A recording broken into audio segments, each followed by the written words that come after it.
Good morning, everyone. Hopefully, you're having a wonderful week. We've made halfway. Let's keep going.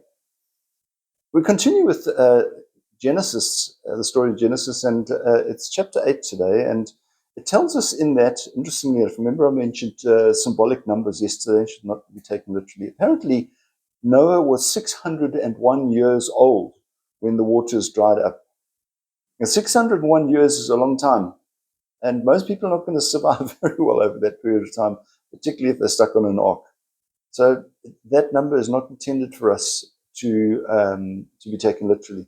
There's also a suggestion that some of the characters in the Old Testament, that the ages were calculated by adding together the ages of their wives. Now remember that in those days it was a polygamous society, and people did have different numbers of wives and so forth. And so possibly the number of wives that he had or in his family would have all added up to 601. I don't know, but it's not meant to be taken literally. He would have been really pretty frail if he was 608. So let's have a look at the gospel. And Mark's gospel, chapter 8, says the blind man was cured and could see. The question is asked, why is that some people are cured and some aren't? Even, I mean, when we see in the writings of the New Testament, there's lots of healings and cures and so forth that happen. We don't hear the stories of those that didn't work, but we do hear that the apostles even went out and laid hands on and cured people. Does it mean that everyone was? We don't know. It's not shown to us. But they do talk about the many who were cured.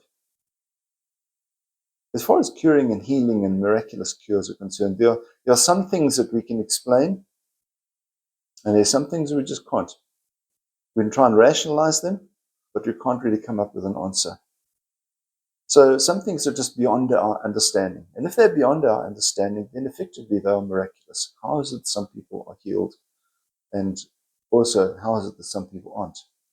Well, you see, we need to also always be aware that our frail bodies are never designed to last forever. And all of us one day will die. And how we die, how we're affected in this lifetime, will differ from person to person, depending on where we are. And so there's no need for God to control those things. What is important to him is the life that we live is one that brings us to him at the end of our lives. But miracles do happen, and we should continue to pray for them and support them. You have a wonderful day. We'll see you again. God bless. Bye-bye.